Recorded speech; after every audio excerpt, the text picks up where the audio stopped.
Can please those who are able stand for the arrival of the Mayor and Speaker.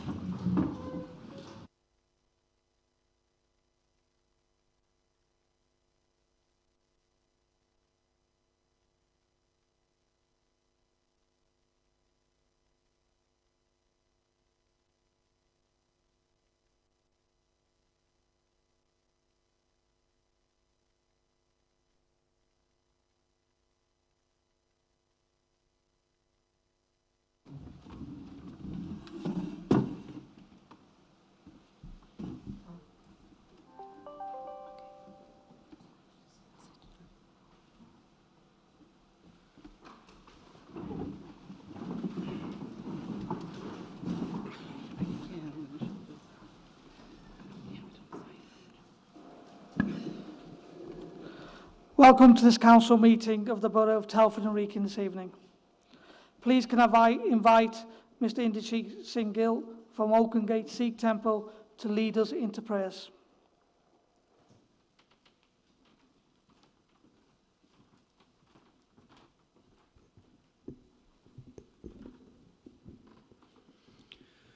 Good evening, everyone. Can you hear me okay?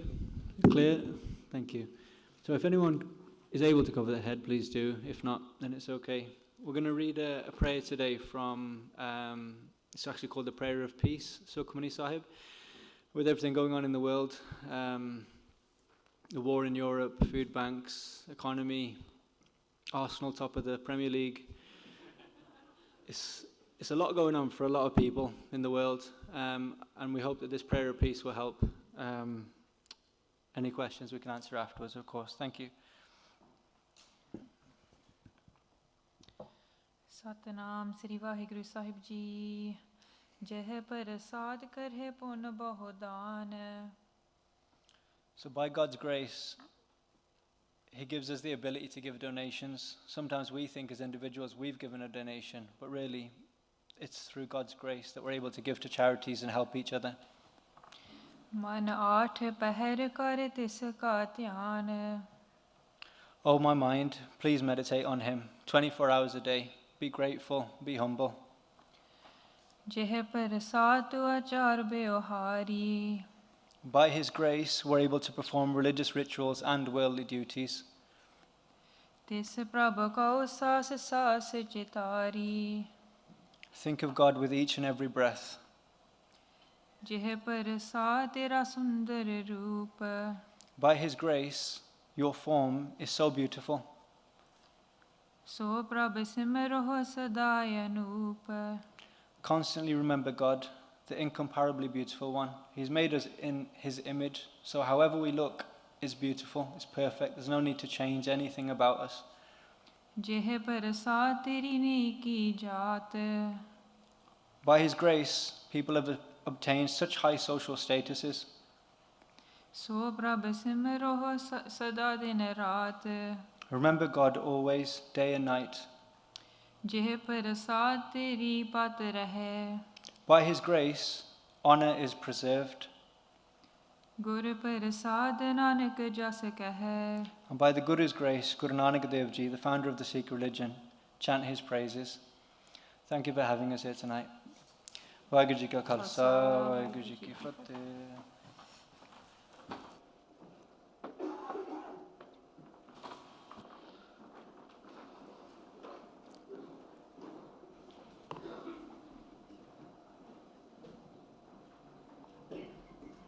Good evening all. Could I ask Democratic Services, are there any apologies? Thank you, Speaker. We have apologies from Councillors Vanessa Holt, Miles Hoskin, Jim Loveridge, Leon Murray, Gilly Reynolds, Malcolm Smith, Karen Tomlinson and David Wright. Also to confirm any declarations of interest? None received in advance. Okay. Are there any declarations from the floor? No?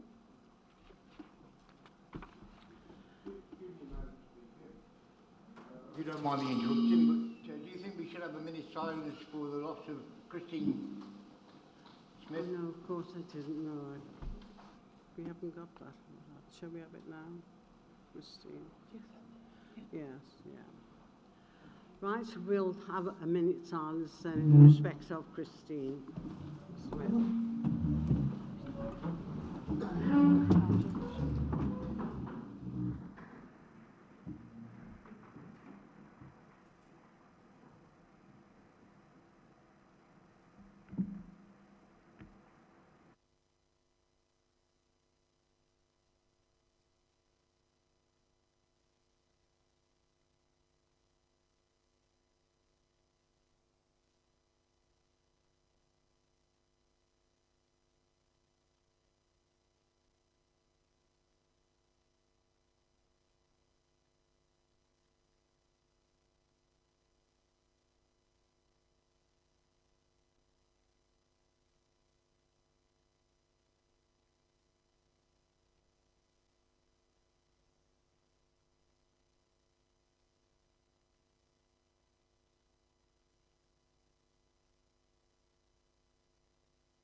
Thank you very much.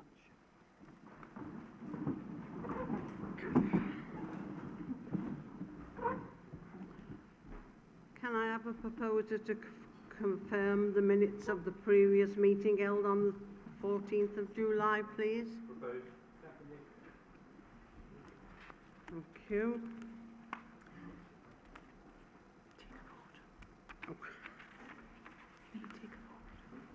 Oh, sorry about that. We'll take a vote on the minutes, please. All in favour? Well, right, thank you. Before I move on to the substantive items in the agenda, I just want to remind members that in the interest of transparency, if anyone leaves the chamber during an item, they will not be able to vote on that item. So now moving to item 5, the leader's report, please. Thank you, Madam Deputy Speaker. We last met here as a council in July. It was just a few months ago, but in many ways it feels like an eternity. Such a huge amount has changed in that short time. Just before we met, we celebrated together to thank the Queen Elizabeth for her 70-year reign, and as a borough, we have since showed our sorrow and we've mourned her death, and we will never see anything like her again. We've also welcomed and proclaimed the new King, King Charles.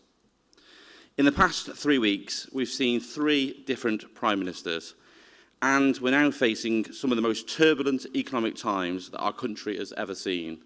Yes, made difficult because of the war in Ukraine, and yes, because of the impact of the pandemic, but also because of the actions of the Conservative government. The Conservatives have crashed the economy, and now they want working people to pay. As we head into winter, while temperatures will drop across the borough, concerns will increase about money, about food, about bills, and how to keep their families safe and comfortable. The national cost of living crisis is really hitting home now, with mortgage and rents worries adding to food and energy bill hikes. I'm hearing lots of personal stories from people about how they are just struggling and they're very real worries about how they will cope just to get through the week. As a local council, we can't solve the national problems, but we are on the side of our residents and businesses, and we will do all that we can to support them. This includes our commitment to freeze council tax both this year and next year, the only council in the country to make that pledge and voted against by the Conservative opposition here in Telford and Wrekin.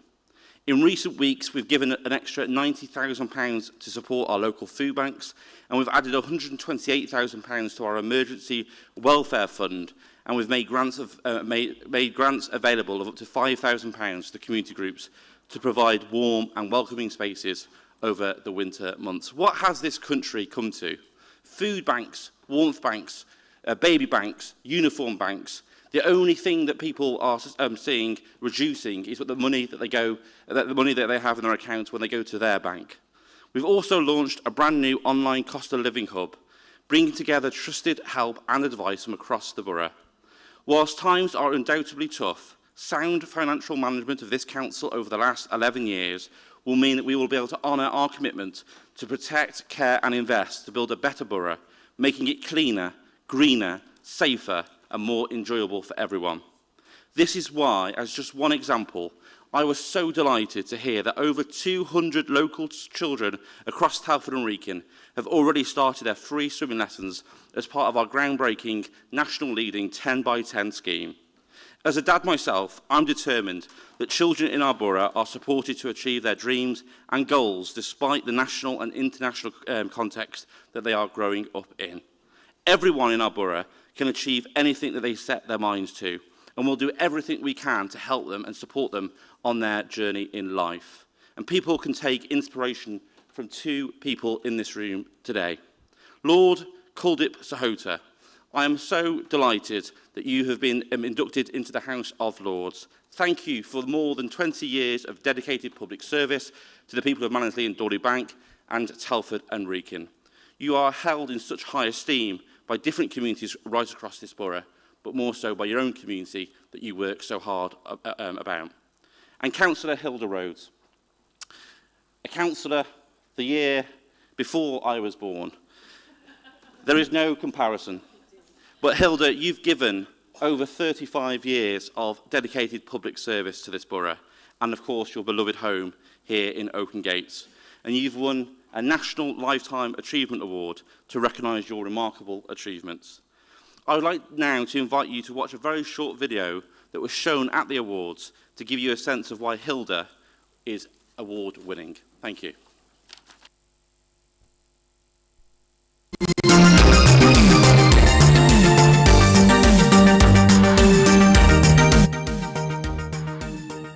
As the borough's first female mayor, Hilda Rhodes has served her local community for 35 years as a passionate and dedicated councillor. She's provided a consistently strong local voice on a range of local issues impacting young and old alike. She tries her hardest for everybody. If she's able to do it, she will do it for you. You've just got to ask. She's so approachable. She's such a beautiful lady. She's one in a million. For the youngest, Hilda was actively involved in safeguarding the Oaken Gates Children's Centre and Nursery School, which was under threat of closure in 2019, by ensuring the responsibility for running the centre was granted to Oaken Gates Town Council. And it's the Wakes Community Centre that wouldn't be where it is today without Hilda's energy and commitment. It had begun to show its age, but Hilda could see its potential. Hilda's vision and ambition means that the centre can offer a safe and welcome environment as a central community hub long into the future.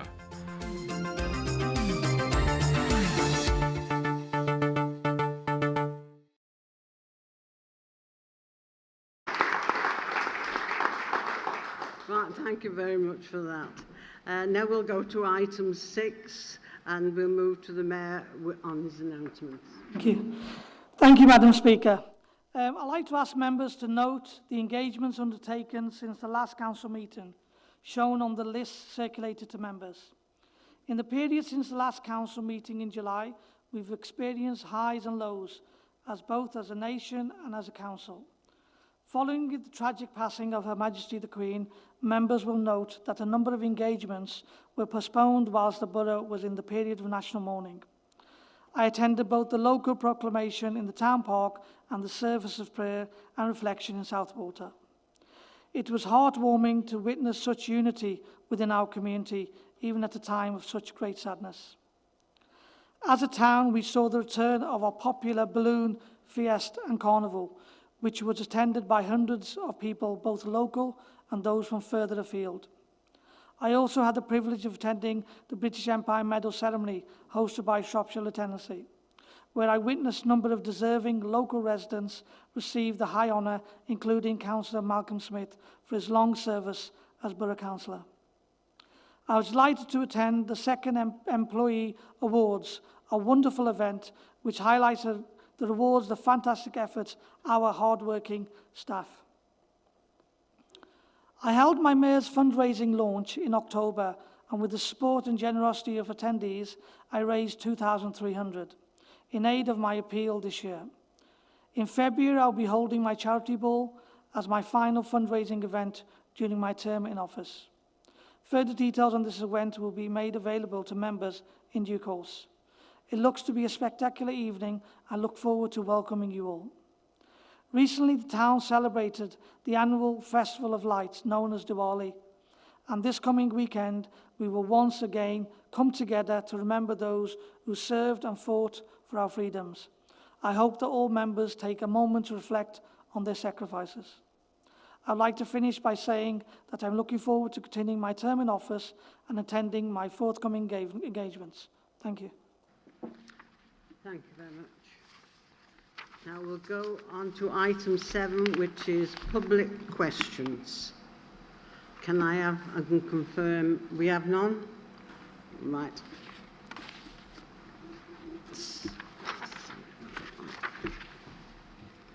So many papers here, I don't know how. With this one, the 8. Right, we move on to item 8, questions from councillors. We have one question, and I would like to remind members that questions are circulated in advance and also shown on the screen. I would like to invite Councillor Scott to ask his question, please. Thank you, Madam Deputy Speaker. I welcome the Telford and Wrekin Council's cost of living community grants that were announced recently. Do the council have any plans for creating their own warm spaces in the borough, and especially specifically in the Newport area, where those suffering through the cost of living and energy crisis can access warmth, food, support and company? Read this now. So we go.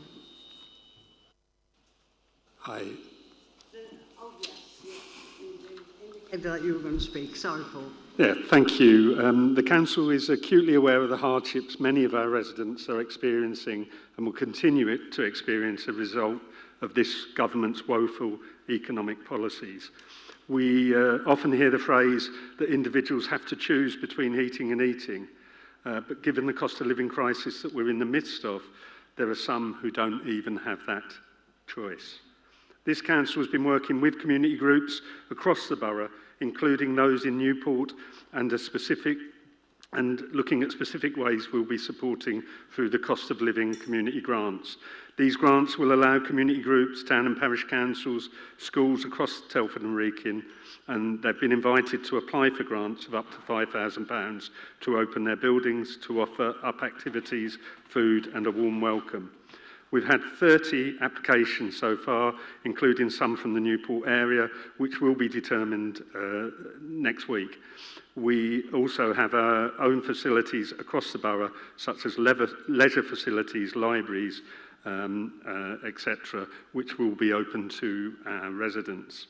We'll continue, together with our trusted partners, to ensure we're doing everything we can to meet the challenges our communities are facing at the moment. Do you have a supplementary, Councillor Scott? I did, but Councillor Watling answered that as well during his response. Thank you very much. Okay.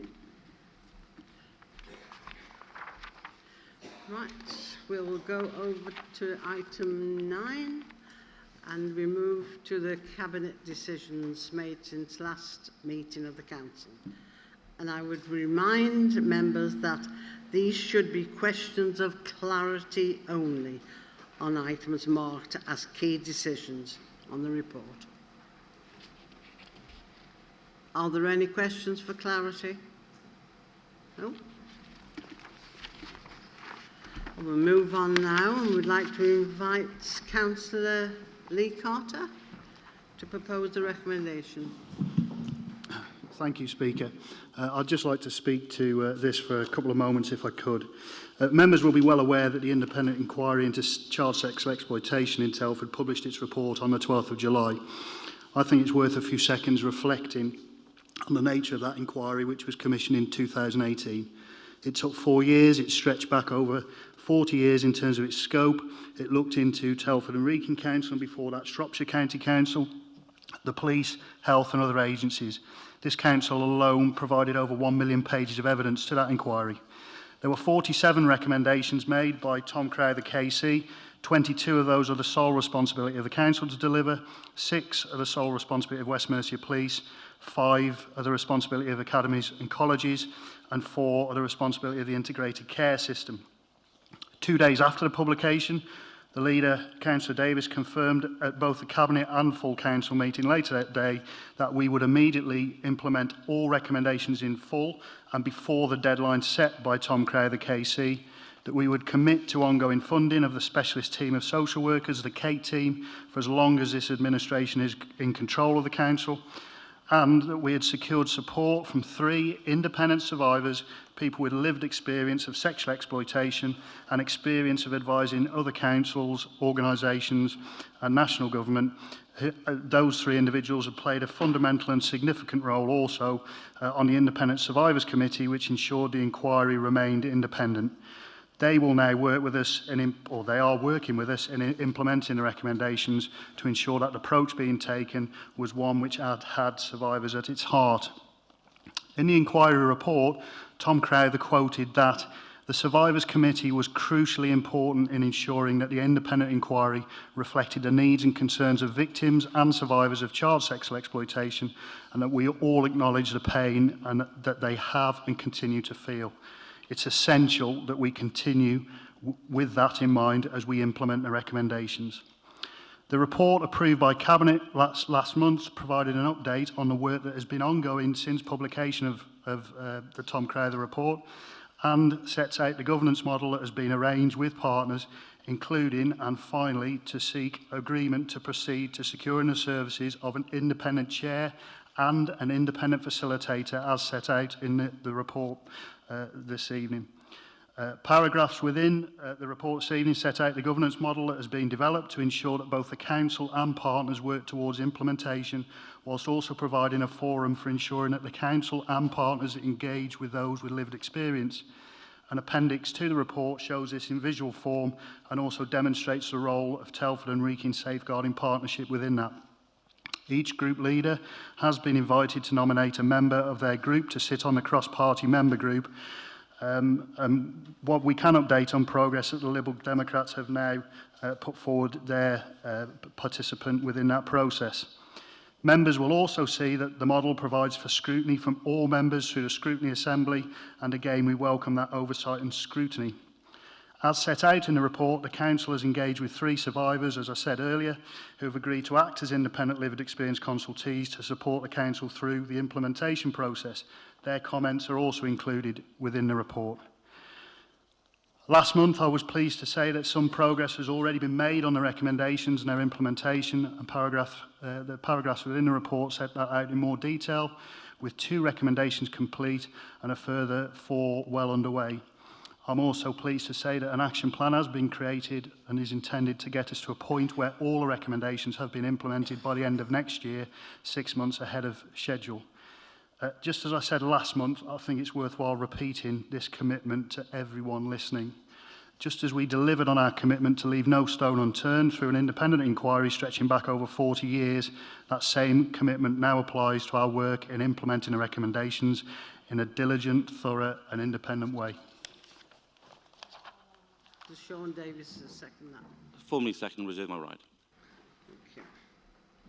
Are there any questions or comments? Yes, Councillor.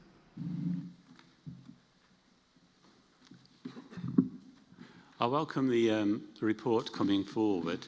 I've had meetings with both political groupings and with representatives of survivors. A minor criticism, I understand the depth that we've got to go and the detail we've got to get into, is for more briefings in more detail for those that are involved, particularly group leaders and representatives of those groups, so that we can fully appreciate in more detail as to what's going on. I'm sure as this progresses, then that will take place, but that would be very much welcomed. Also, as a minor point, the CSE committee that was set up to instigate the original inquiry that Tom Crowther did, obviously the status of that committee now needs to be made a bit clearer, and each of the members, if that committee is to be wound up, they could, out of courtesy, or to be told that is the case, out of tidiness. I I would have liked some of the committees that we've got and been proposed to be a bit more streamlined. And talking to survivors, they have said the same themselves. They think, if anything, we've gone over the top, which is better than doing too little. But I think there is room for manoeuvre there in terms of member involvement with that process. I'm particularly keen that, as we are tasked as a council, and council officers are tasked to look at these issues in detail, then it's beholden upon us as members, I feel, to participate in that process, because we are there elected by people to oversee this process. It's not our process, but we should be seeing that it's being done properly. I'm really, really pleased as an independent chair, independent facilitator, and that the survivor groups themselves are being given support to take part in this process, which is absolutely vital. But I think there is some streamlining there to be done. And I do wish that members can get involved, because at the end of the day, we're trying to drive this forward. It is our council, and we need to take that responsibility. Thank you, Madam Deputy Speaker. And can I just say, congratulations from our group on the award that you've got. And you can see with your youthful looks, you must have started when you were 12, when you were first elected as a councillor. Thank you. Thank you. Thank you very much. You didn't speak. Do you wish to speak? No. Do you have anything to add? Yes. Thank you, Councillor Thomason, for your comments, and also thank you for putting forward a member to participate on that cross-party group. I think you'll see within this that there are plenty of mechanisms for members from right across this chamber, regardless of the colour of the rosette that we wear, to take part in this and scrutinise the implementation of these recommendations.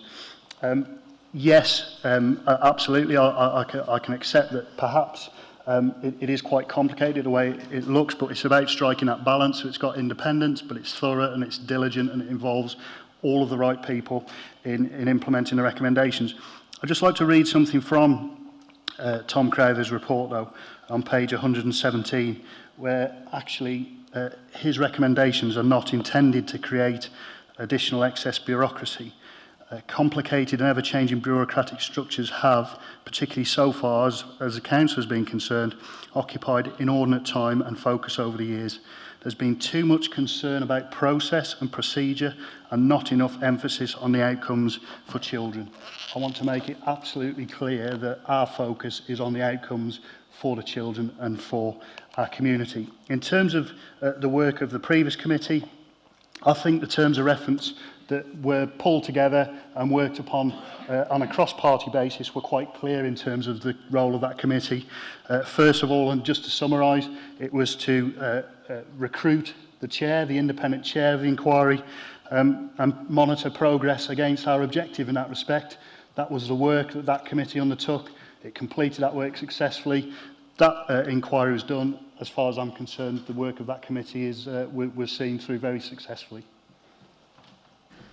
Could we have a show of hands in favour of the proposals? Anyone against? Abstain. Any abstentions? No?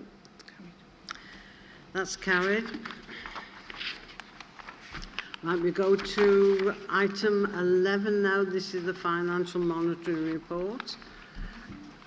Can we move to Councillor Ray Evans? Formally move, Deputy Speaker. This has been seconded. Are there any questions or comments? Yes, Councillor Bilton. Thank you, Madam Deputy Speaker.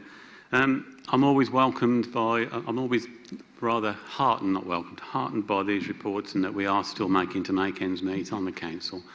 But it is fearful that we look upon the future, not because of the performance of this individual council, but when again we're being told by the Conservative government, oh, by the way, there might be more cuts, where we're struggling to support vulnerable people in adult and children's social services. And again, our budgets are over on that, or our spend is over against budget. And I'm not complaining. If those people need the support, they need the support. And this is being mirrored across the country. Every single local authority has got the same pressures. And then the fear on the one hand, and they're hearing government ministers saying we've got to find cuts. Are we going to cut from that? Are we going to cut from the NHS? Are we going to cut from the police? These are really worrying times. These services are already becoming desperate and underfunded. I remember nurses coming forward and saying, do you know what, our hospitals are not safe. Now that is really a sobering thought. Let's just hope they don't do the same with local government, because we want our children and our adults to be safe, and we need the money to do that, and we can't keep going to council tax to get that. Thank you. Richard, did Councillor Overton? No. Do you have anything to add? No. So can I have a show of hands for the proposed, please? Against? Abstention? Right, that's carried. Right, now we go to item 12, recommendation from boards and committees. I would like to, Councillor Nathan England, to propose the recommendations, please.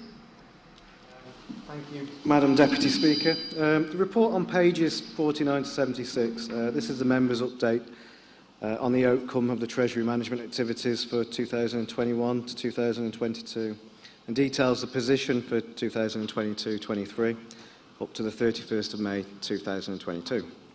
These reports meet the requirements of both the CIPFA Code of Practice on Treasury Management and the CIPFA Code for Capital Finance in Local Government.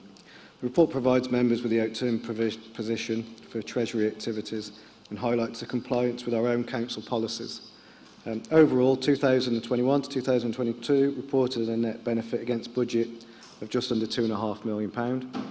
The Council's borrowing and investment strategy has been very effective. Since 2015, some £30 million of surplus Treasury returns has helped to maintain public services during the severe government cuts to our funding. If I could take the opportunity just to thank our Grant Thornton, our appointed auditors, Ken Clark and his team for their effective Treasury management, and the committee members for their valuable contribution over the past year. Thank you. Is that seconded? Is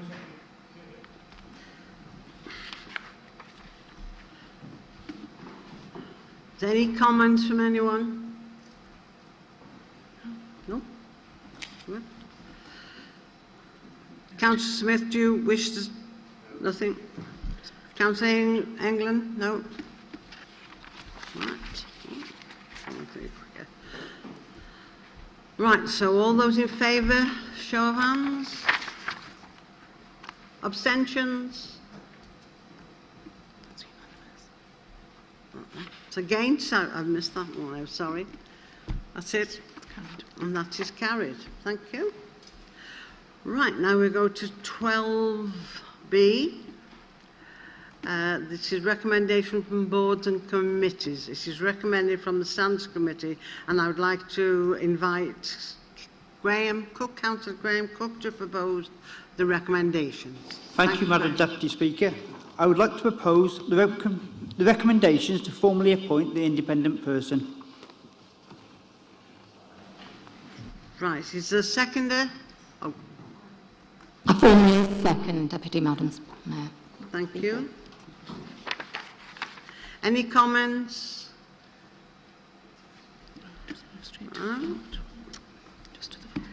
Well, thank you. And all those in favour then?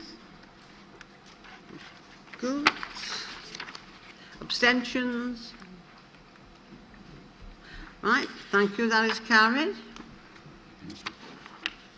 Right, leave of absence.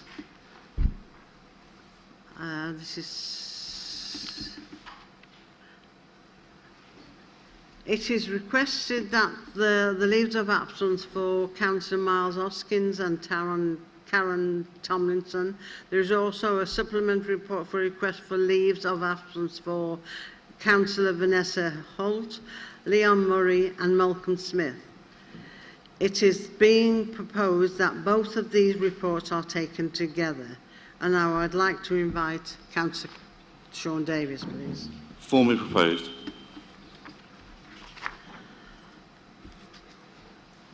Seconder?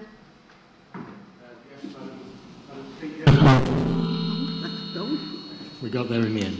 Yes, I'd be delighted to second those. Well, not delighted because they're not attending council, of course. But the reasons, I know some of them are quite pressing, so we do wish them well. Right, that's is. Any comments? Yes, Councillor Tomlinson. As my wife is mentioned there, am I allowed to vote? Should I leave the room or do the okey cokey? No, it's fine. Am I all right? You're right. Thank you. Just move straight to the vote. Andrew, Councillor Heed, anything to say? No. Just to the vote. So, right, thank you. All those in favour, show of hands. Those against? Any abstentions? Thank you. That is carried. Right, 14, item 14. It's Councillor A. Burford to move the motion as detailed on the agenda.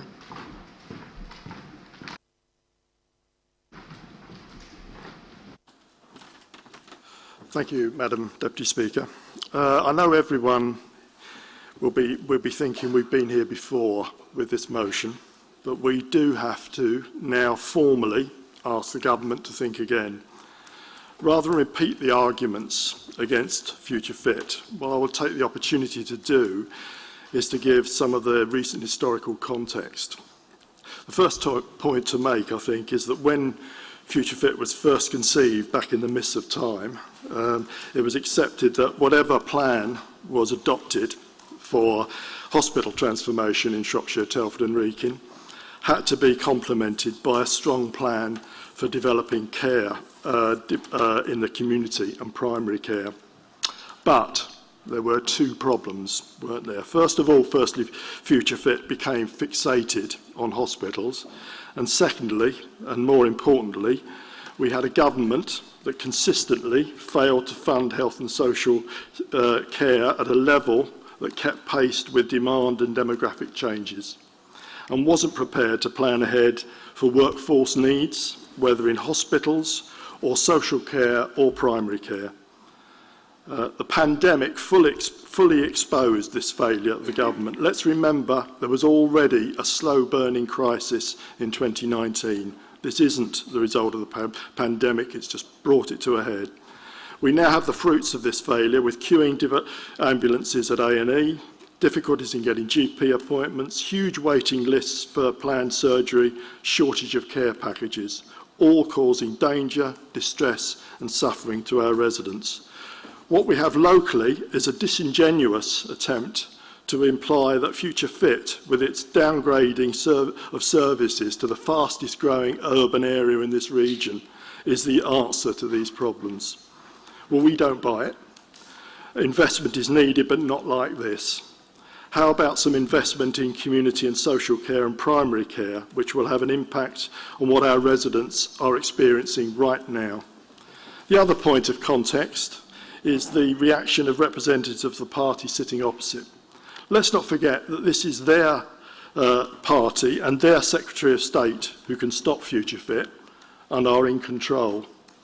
But what do we have instead? I call it twisting in the wind. In this council chamber, they dare not do anything other than oppose Future Fit proposals because they know they represent a downgrade in the future health service for Telford and Wrekin, and the electorate would not forgive them for that. On the other hand, they have an MP who's alternated between welcoming a 24-hour A&E local, which is a fig leaf, we all know, blaming the Labour Council, that's a favourite pastime, and blaming the local NHS, blaming anyone, in fact, except our own government. Then we have the party opposite coming up with alternative proposals for a single-site hospital and then blaming us for not backing them. The reality, of course, was and is that the NHS and their Secretary of State have never once been prepared to sit down and talk to us about alternatives, as we've repeatedly requested. They know, of course, that the mess that the health service is in is the responsibility of their government and that Future Fit has never been a solution to the problems. So with this motion, we try once more to get the government to think again. Perhaps the dire economic situation that they have caused will encourage them to find a better way to allocate the monies. So the challenge to the party opposite, will they throw their weight behind this motion? Will they lobby their MPs and their Secretary of State? That's the challenge. I move. Thank you. Councillor Angela to propose. Okay, madam. It's a bit. I'll come. Oh.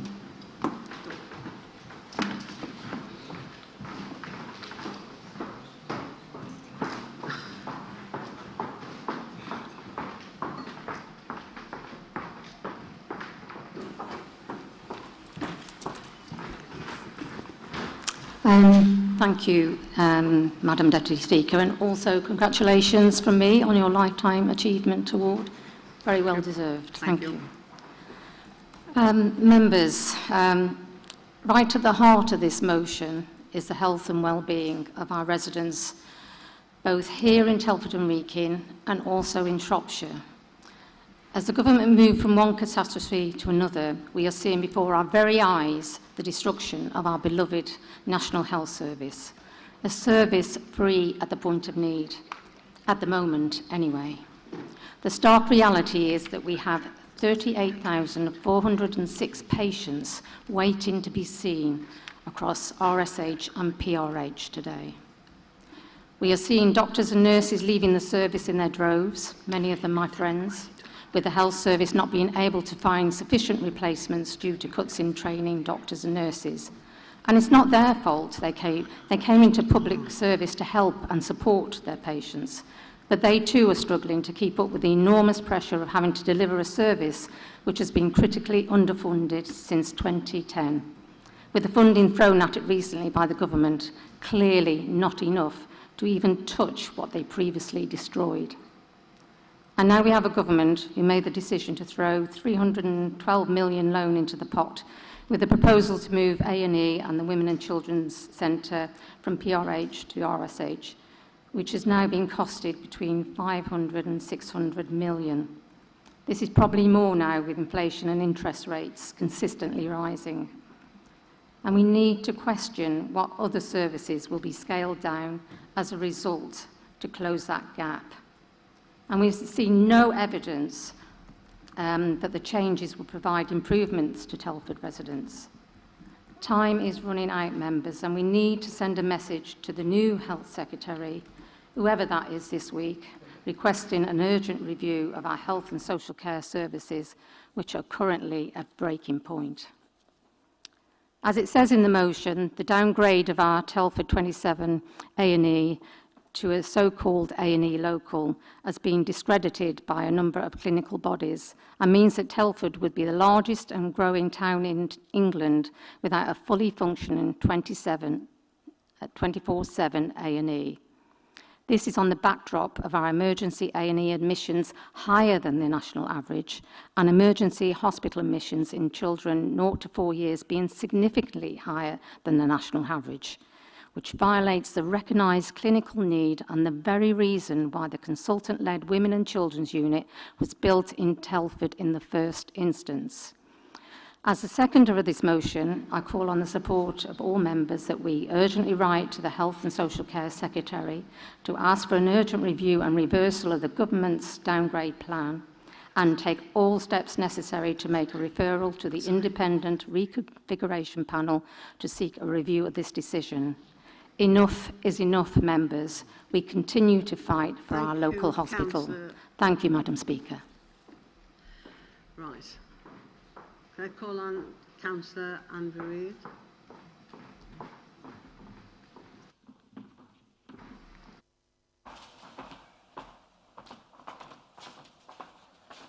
Thank you, Madam Speaker. Can I add my congratulations as well for your achievements? And of course, to Culdip as well. Well done, Culdip.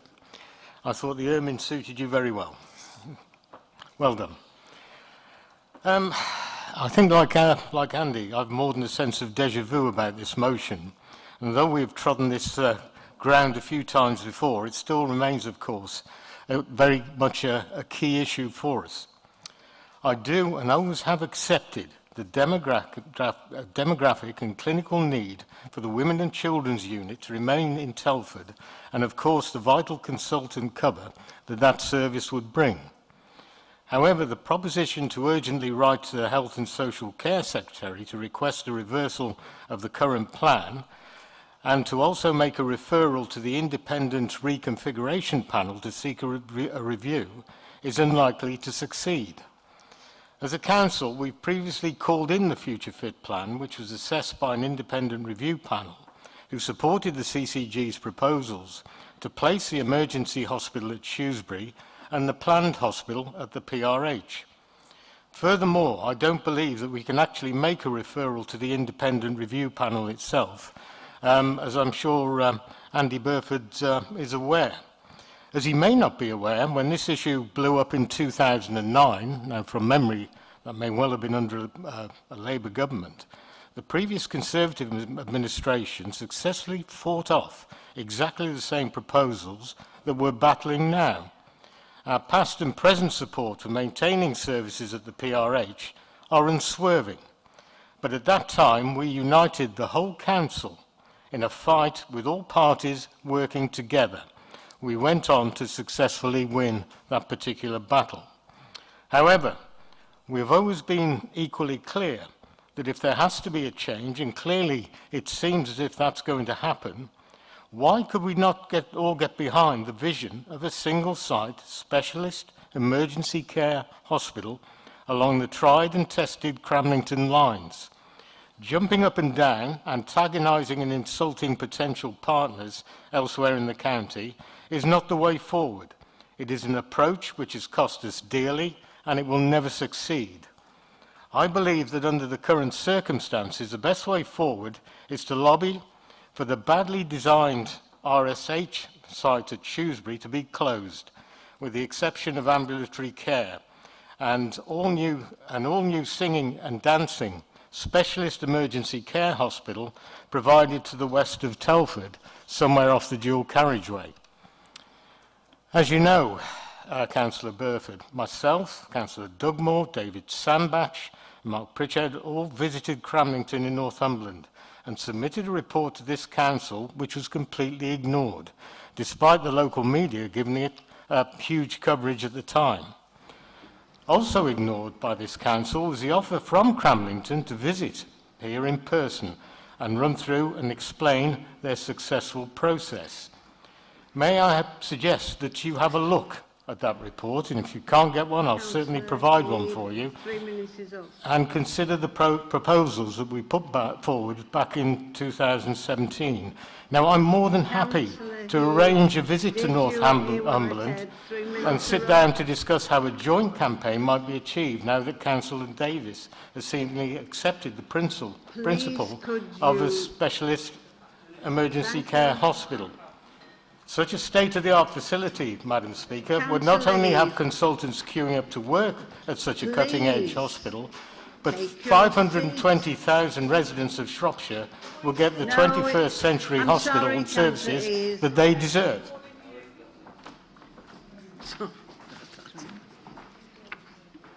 Right, so I'll call on Councillor Derek Wise. Thank you, Chair. Can I remind all members of the joint HOSC that we should not participate about this meeting, but equally as scrutineers we should listen to all sides of the argument.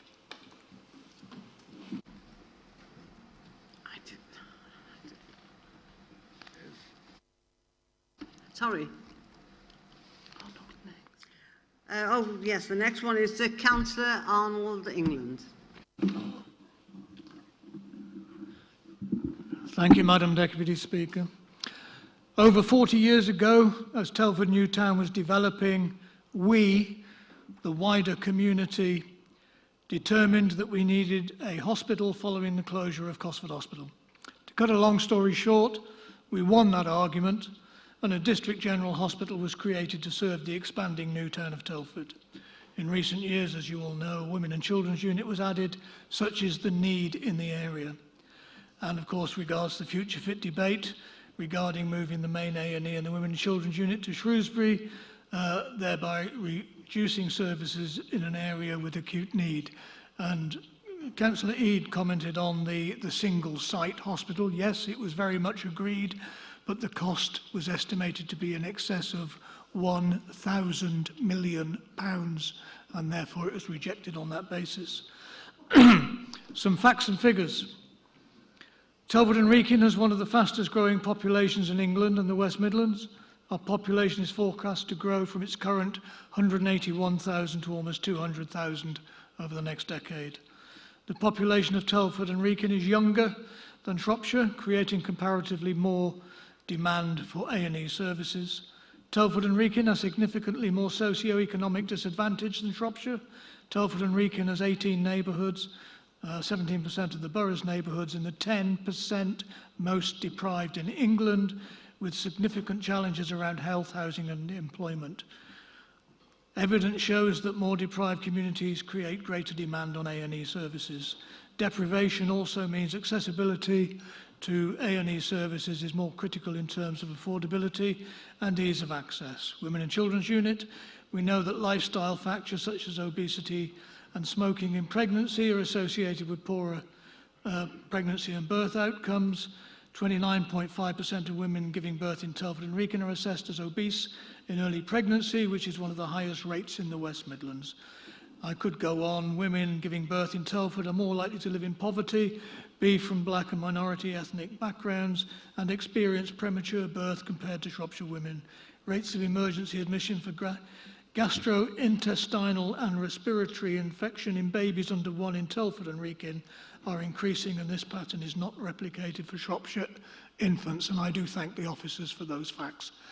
We have a problem. We need the hospital. We need those high-level services for our people, and it's growing.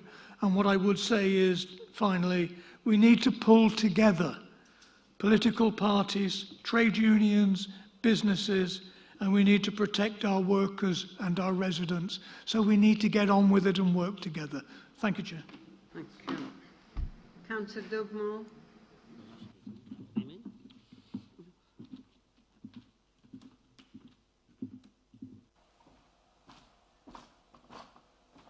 Congratulations, Madam Speaker.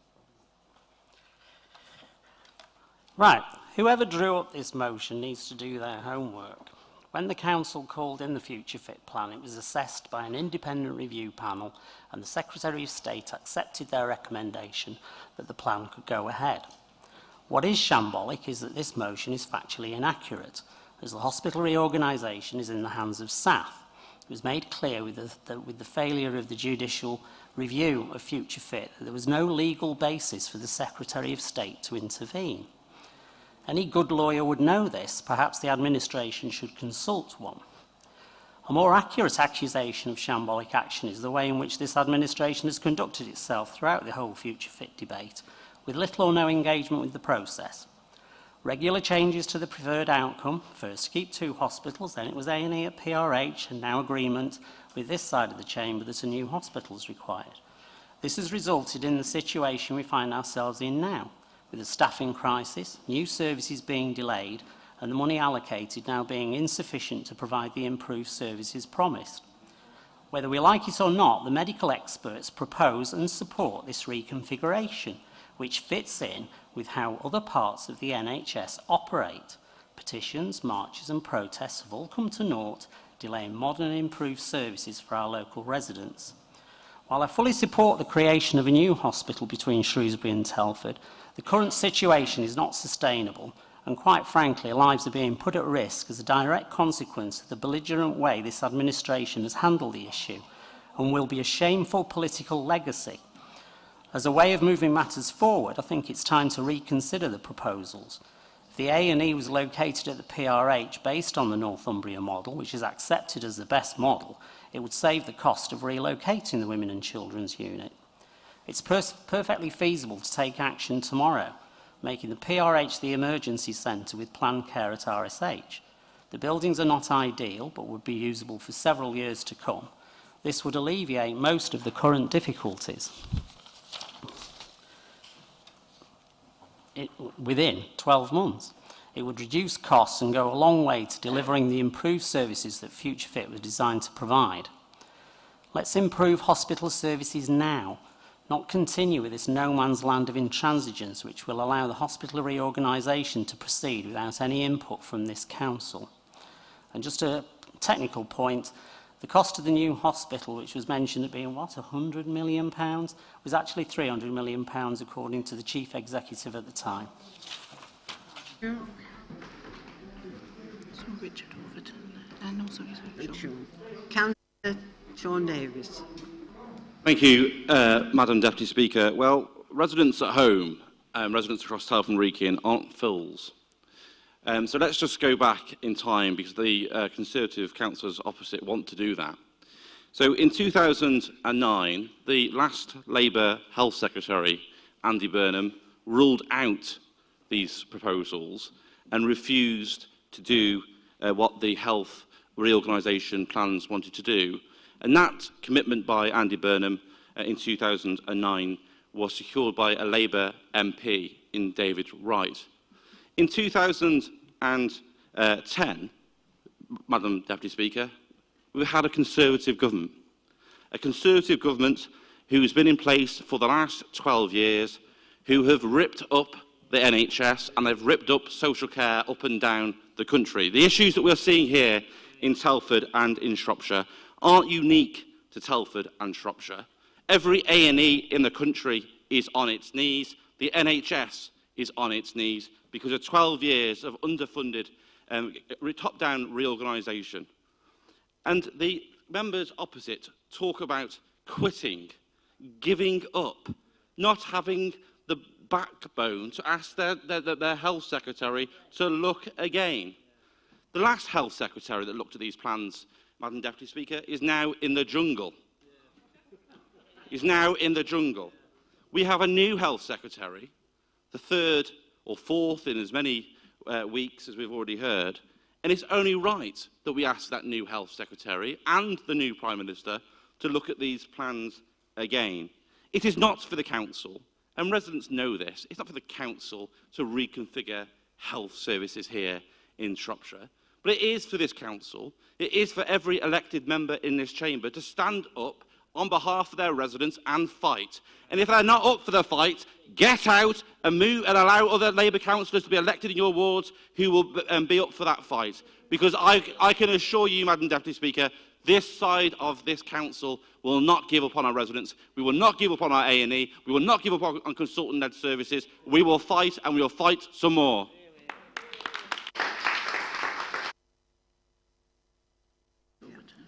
Councillor Overton. Thank you, Madam Deputy Speaker, and congratulations on your award. We again meet tonight to discuss a motion on the hospital reconfiguration.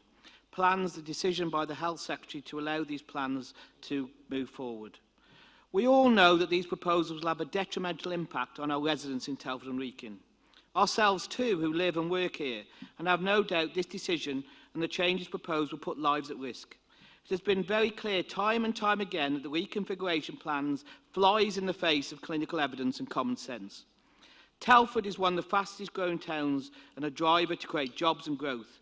Businesses are attracted here, but what will investors do when they know we won't even have a fully functioning A&E?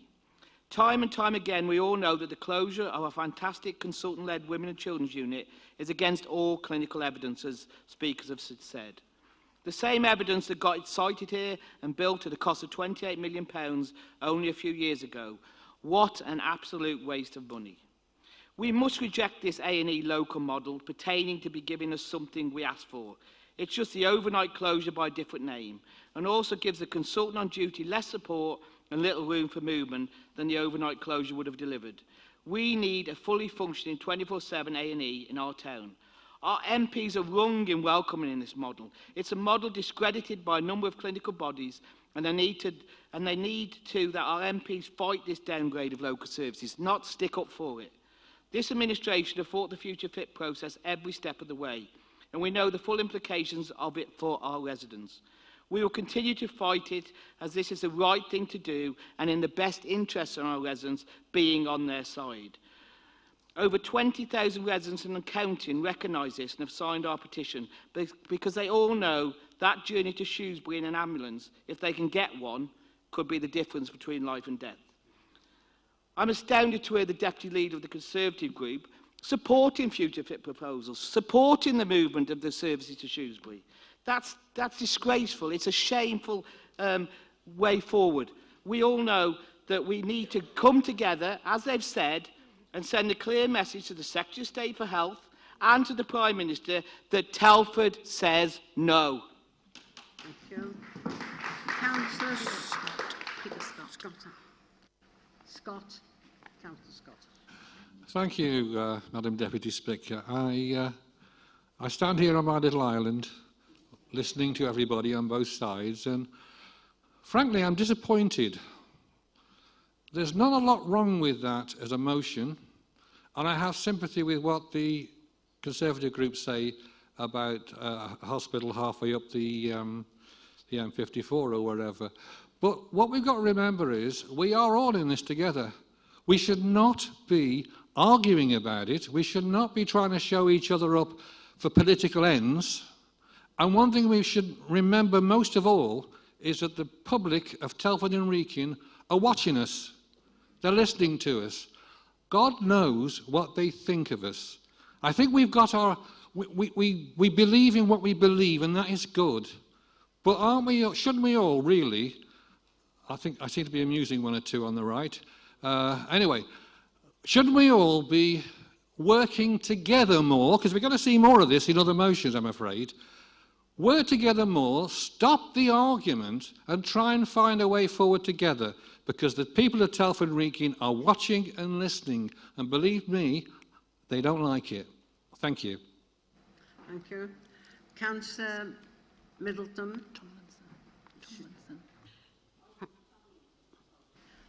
I've got the room, yes. Your turn now, Councillor. Well, I think we also need to look at what the Future Fit looks at. It said we were going to have A&E in Shrewsbury and all planned medical stuff over in Telford, with us being this, this sort of A&E sort of just during the day. But I don't believe it. With a shortage of funding, you can see what's going to happen. It'll all go to Shrewsbury.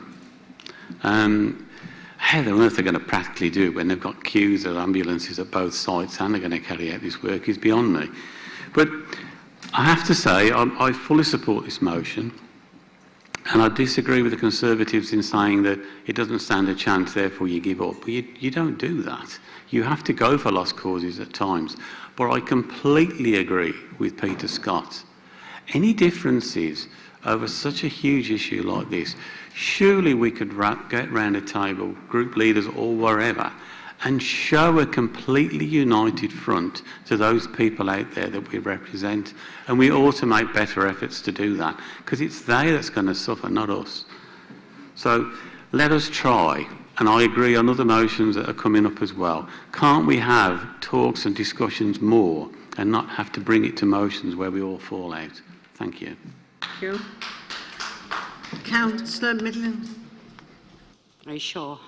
It was just to say that, what we're here for, arguing for, is our residents. So to call our residents' views shambolic is quite disgraceful. And our voice is their voice. That's what we're all in this room for. And that they need our hospital. That's really, really dangerous for not to have that in place. And we don't need a transformation. We need a hospital that works. So we don't need any more transformations. We've transformed. So as somebody said earlier, the skipping rope's going round. Why don't you jump in and start working to support our residents and just get the job done in making sure they have somewhere to go that's safe? Thank you. Councillor Jones.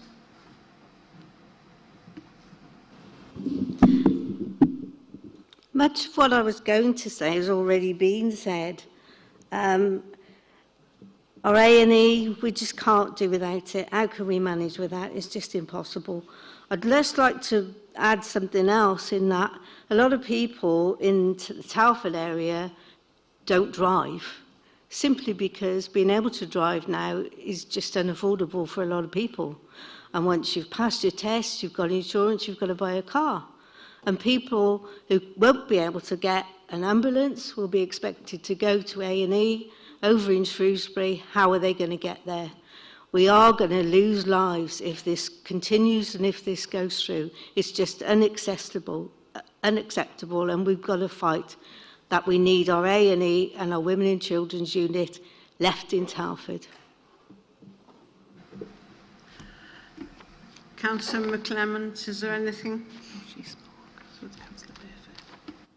Pardon?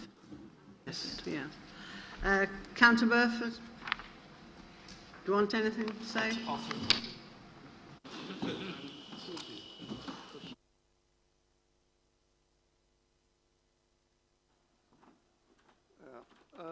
I think I said twisting in the wind, and that is exactly what I heard from over there.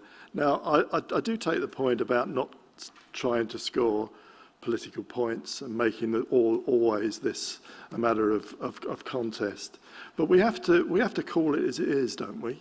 Over the time we've been debating this, our position has been quite consistent on this side.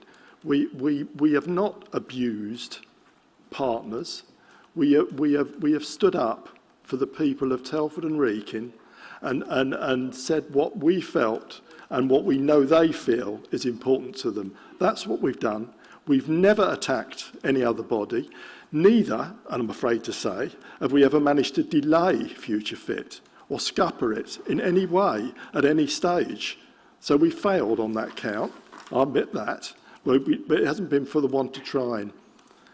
If the other side really do want to make this a case of unity, they would have got their government and their Secretary of State. It's a nonsense to say the Secretary of State can't intervene. We know how politics work. He's the boss of the health service.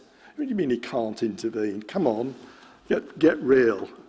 And it's also not true to say that the independent reconfiguration panel can't deal with this again. They can if circumstances have changed. And if you think they haven't, take a look outside the PRH and look at what's happening there in terms of the queue of hospital. Anything that has changed the situation in terms of how this investment into our health service should be made can be taken into consideration. So it's a smokescreen we're hearing from the other side, and I'm sorry if this sounds belligerent to you, but I do get belligerent when I stand up for the people of Telford and Wrekin and for their needs. So let's be clear. We want to work together, but that it has always been in the parties opposite's hands to influence the process through their MPs and their Secretary of State. That's where it lies. That's where it's always lied. All we've done is all along made the point, made the case for the people we represent. So I make no apologies for being belligerent. Thank you. Thank you.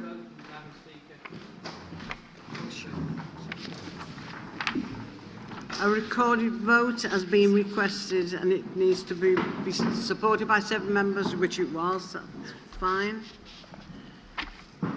I will ask the monitoring officers to call out the names, and when you hear your name, please confirm whether you are in favour, against or wish to abstain. Thank you, Madam Deputy Speaker. Councillor Bentley. Councillor Blundell. Councillor Boylan. Councillor Burford. Councillor Burrell. Councillor Callier. Councillor Eric Carter.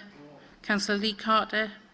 Councillor Cook, Councillor Davies, Councillor Dugmore, Councillor Eade, Councillor Arnold England, Councillor Nathan England, Councillor Evans, Councillor Ian Fletcher, Councillor Veronica Fletcher, Councillor Goff, Councillor Greenaway, Councillor Healy, Councillor Yanker, Councillor Gerard, Councillor Jones, Councillor Kiernan, Councillor Lavery, Councillor Lawrence, Councillor McClements, Councillor Mehta, Councillor Middleton. We haven't got Councillor Murray, no. Councillor Nelson. Councillor Offland. Councillor Overton. Councillor Priest. Councillor Shirley Reynolds. Councillor Steve Reynolds. Councillor Rhodes. Councillor Sahota. Councillor Scott. Councillor Seymour. Councillor Charles Smith. Councillor Thompson. Councillor Tomlinson. Councillor Turley. Councillor Watling. Councillor Wennington. That's carried, Madam Speaker. Thank you. That's carried. Right, we'll go on to item 14B. Councillor Watling. Move a motion as detailed on the agenda. Thank you, Madam Deputy Speaker, and may I add my congratulations to you and to Lord Sahota for your things today. They say that a week is a long time in politics. Well, I have to say, for the people of Telford, September the 23rd was a long day indeed. The day the Tories crashed our economy through their kamikaze growth plan and added hundreds, if not thousands of pounds onto the annual bills of our residents. Madam Deputy Speaker, this motion offers some reassurance to our residents that at least their Labour-led local authority is on their side at a time when in other places the slash and burn policies of austerity by several Tory governments have brought some authorities to their knees fiscally. You may say that's a party political point, but it's not me saying that. It's the Tory-led LGA and independent organisations too. The delay to the autumn statement will almost certainly mean that the detailed funding settlement for councils will arrive just before Christmas. It's absurd that councils, which are responsible for delivering over 800 services to their communities, have no idea what their funding allocation for next year will be until just before the start of the next financial year. Is that any way to run a government? Councils have borne more than their fair share of cuts to date because of the protection awarded to other parts of government spending. What's more, the most deprived parts of the country have seen their councils facing the greatest reductions in their funding from government. The reverse of levelling up, really. Locally, we've lost 100 million in real terms. In addition, the highest rate of inflation for 40 years is adding costs to our budget at the same time as demand for services is increasing. And of course, we know what the Prime Minister thinks about that. He's proud that he's changed the funding arrangements when he was Chancellor so that people of Telford could subsidise those most challenged areas like Tunbridge Wells. The challenges are huge for us as a council, as we are now seeing rapid increases in costs from care providers, but also in costs from our energy bills and rapid increases in demand for our services. We provide for our most vulnerable members of our community. For example, we've seen a 108% increase in applications for emergency welfare assistance since April 2022. This has already resulted in us needing to put in an additional 128,000 funding in year to ensure that we're able to meet this increased demand. The latest inflation figure of 10.1% for consumer price index in September means that some contracts, such as the waste collection and disposal, will see much greater increases in costs than previously expected. But high inflation also places greater pressure on our residents who need our support more than ever. We know that Telford and Wrekin will be impacted much more than other places by the cost of living crisis, as we have nearly twice the national average percent of households with an estimated annual income below that of 20,000. Despite our low council tax, we deliver award-winning services. In the past 2 years, we've been crowned Cooperative Council of the Year, APSI Council of the Year, MJ Local Authority of the Year, and maintain our high levels of customer satisfaction. Madam Deputy Speaker, this motion and its proposals send a clear message to the government to stop the attack on local government before it's too late. We on this side of the chamber are rightfully proud of our record as a cooperative council since 2011, and we do not want to see that destroyed by even more austerity cuts from this Tory central government. Across the chamber, we need to send a clear message to all our communities across the borough. No matter what central government does, Labour-led Telford and Wrekin Council is on your side. I would ask all members to vote for this motion. Put the local people who have put you in this chamber before your party. Ensure that the message is seen as unanimous. I move the motion, Madam Deputy Speaker. Councillor Kelly-Middleton to second it. Thank you, Madam Deputy Speaker. As we've just heard, we've put in place this comprehensive local response to the cost of living crisis. This is ensuring that our residents benefit from the much needed support, ranging from extra funding for food banks to cost of living grants for local organisations. Whilst we will do everything we can to be on the side of our local community, the level of support we're having to provide currently is not sustainable in the long term. This government needs to act now. The combined effects of the increasing cost of energy, food, road fuel, rents and essentials are already having a disproportionate impact on those who can least afford it, such as people on low incomes and single parents, and now working people too are feeling these effects in Telford and Wrekin. Local businesses are also struggling with rising costs, particularly small and medium enterprises, which account for 98% of employment in Telford and Wrekin, compared to 60% nationally. The same challenges are also being felt by community and voluntary sector organisations, many of whom stepped up during COVID pandemic to provide vital services to our communities, and they are struggling to sustain this support and demand.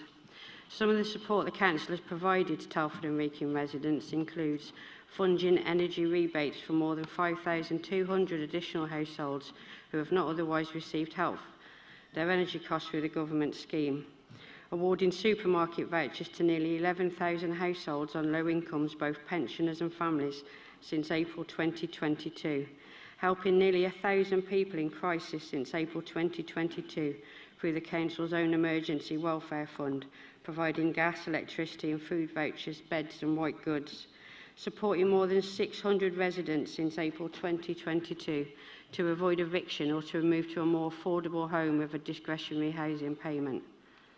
The cost of living crisis will have significant impact on the health of Telford and Wrekin's residents, as well as their social and economic well-being. We've set out a wide range of existing and proposed support measures that are designed to benefit residents and businesses.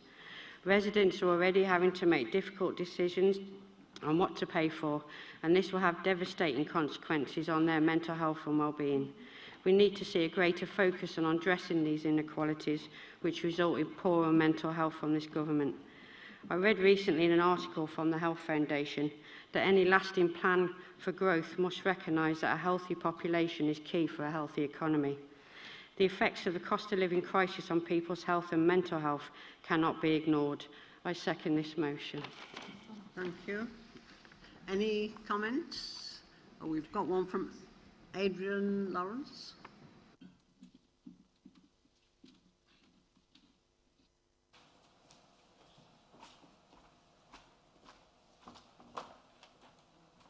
Thank you, Speaker. I add my congratulations for your award, very well deserved. This is a real crisis. I do understand that residents are struggling.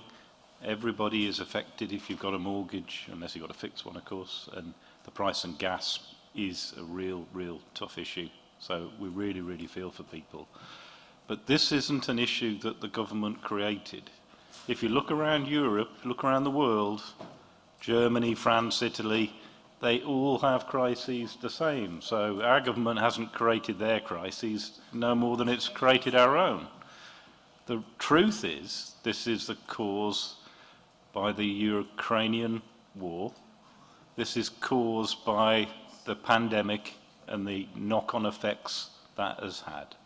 That is the true position. Difficult as it is, the government is seeking to help with the support for things like the gas, electricity, price caps. It is a support, but there really is only limited things government can do. The Bank of England's had lots of criticism for inflation and not raising interest rates quicker, but I listened today to a speech by the Deputy Governor of the Bank of England, and he said clearly if interest rates had been raised earlier, that would have reduced inflation, but the economy would have been even more slowly growing than it's going to be if those measures had taken earlier. So the Bank of England couldn't have done anything to make the situation better, and the government couldn't have either. Not saying that things couldn't have been better handled. That mini-budget wasn't well received and mistakes were made, but that isn't the issue here. That is a couple of days, a couple of weeks in a bigger picture. And the picture is, it's a national and international crisis outside of all our concerns and hands, and it's a tough situation, but that's the reality. Okay, thank you. No. Councillor Dugmore.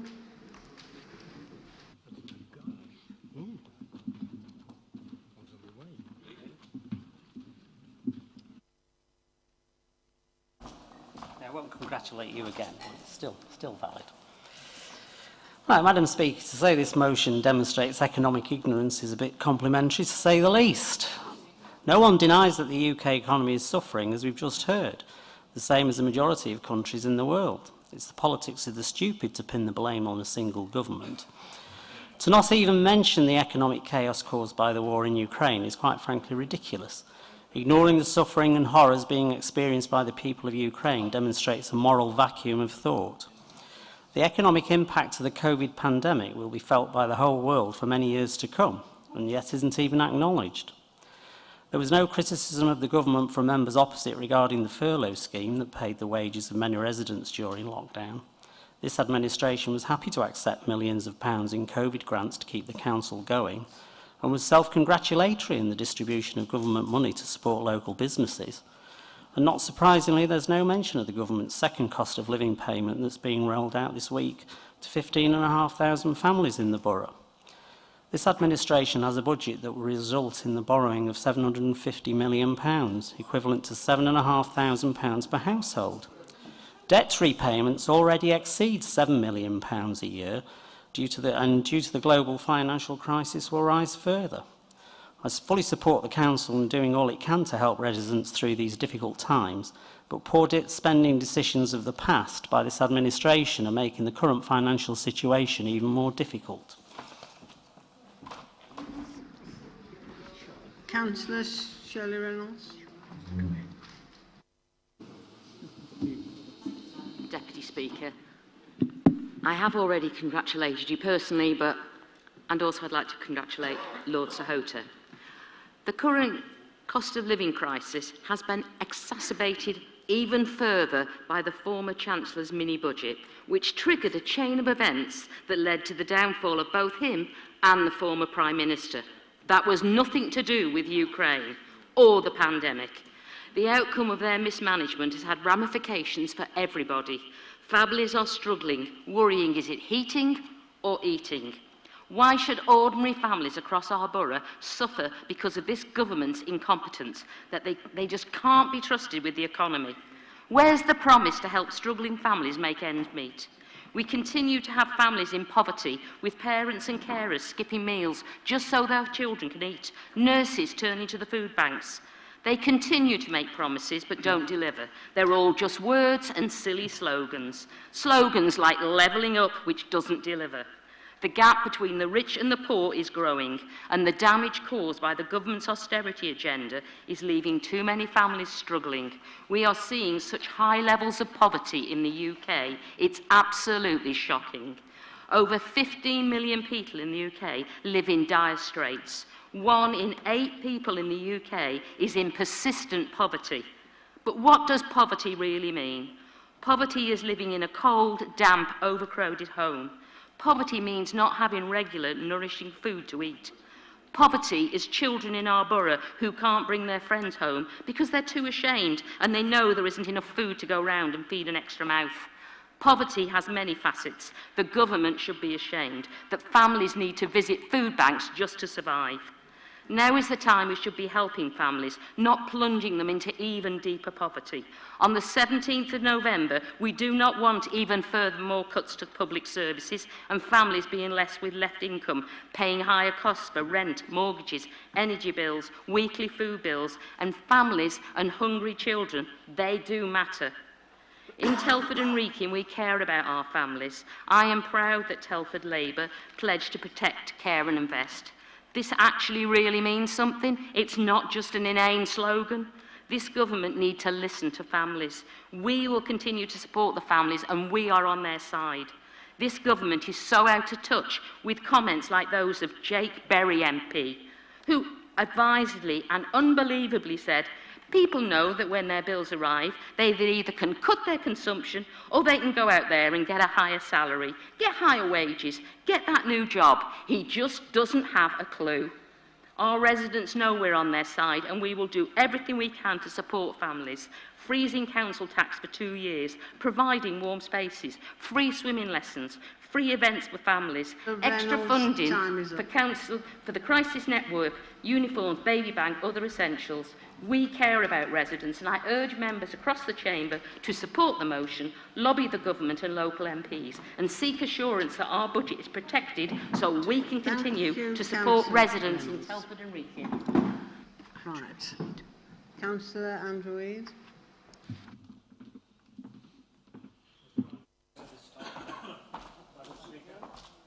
Councillor Burford, if you want to meet up and talk about the hospital, I'm quite more than happy to do that and facilitate some discussions. At least we can make a start. I haven't started yet. Well, gosh, it's a real problem to know where to start with this motion, which, with all the will in the world, does ramble on somewhat. However, to cut to the chase, there are some points in this motion here and there with which I agree and I will be quite honest about. The mini-budget referred to within contained the biggest tax cuts since 1972, and the basic rate reduction was ironically supported by Councillor Watlin's colleagues in Parliament. Even so, its presentation without an OBR forecast or other supporting information certainly set the markets into a spin and forced borrowing costs to rise. We'd all got used to extremely low interest rates, something which clearly could no longer continue in the short or medium term. A rate rise at some point was absolutely inevitable. One thing about this motion I can say is that it's certainly ahead of its time, well, around about 7 days ahead of its time, actually. And as a result, it'll be fascinating to see Labour's alternative fiscal plans teased out of the lips of an otherwise evasive shadow chancellor. As for the council striving to reduce inequalities, yeah, as part of this council, I fully agree with that also. However, some realism has to creep into the current situation, as while we should certainly continue to press for as much funding from central government as we cannot lose sight of the borrowing incurred during the COVID pandemic, which the Prime Minister used to support businesses, this council and this local community. As for inflation, food prices, fuel, heating, the cost of living, what part of Russia's war of aggression against Ukraine do you not understand? Putin's war on democracy has put additional upward pressure on energy, food and commodity prices, negatively affecting all of Europe to a huge extent, a lot of it far worse than we're facing in this country. And that's not to mention the world as a whole. We are currently facing unprecedented challenges. Whoever controls the country will face a triple dilemma of balancing the books, holding down taxes for most people, and adequately funding public services at the same time. As I said, we're in for some extremely challenging times. And as Councillor Doug Moore did set out quite clearly, the level of borrowing and the effect that has on council tax in Telford and Wrekin, and borrowing by this administration, also has a huge effect on the cost of living the people in our community. Councillor Tomlinson. Thank you, Madam Speaker, Deputy Speaker. Well, I'll give the government their due. They did come up with a furlough scheme, and they have come up with some temporary respite on energy costs. But I still think they missed the bigger picture. I understand all the issues where Ukraine comes in terms of food prices and energy prices, and for some people, it's uncomfortable. You know, they're going to have to pay more money. For some, it's not just uncomfortable; it's impossible. And I think where this government has let everybody down, even during COVID when the furlough scheme was out, the poorest 10% in this country were having to borrow more just to live. And I don't think the Conservative government has grasped this enough. They don't realise that it's not just, oh, it's a problem. It's a desperate problem for these people who are really, really struggling. And party politics aside, and here we are all arguing again, it's him and it's him and it's him and it's him. The people out there that are really struggling want us to know, what can we do for them? Putting this motion forward, which I fully support, it gets our group's full support on this. But I think the government needs to wake up. And I also echo what I said earlier about the local authority as well. It is ridiculous that we've got to wait till the 11th hour to know what funding we may or may not get when we're trying to support the most vulnerable in society. This has been going on for, I think, almost since I've been a local councillor. And it's getting worse. We need certainty. We need assurance from the government that we are going to be there to support the most vulnerable. And the government have got to wake up and realise people are in absolute desperate need, and those people need looking after. Thank you. Councillor Richard Overton. Thank you, Deputy Madam Speaker. This cost of living crisis started by Putin, ignored by Johnson, and bombed by Truss.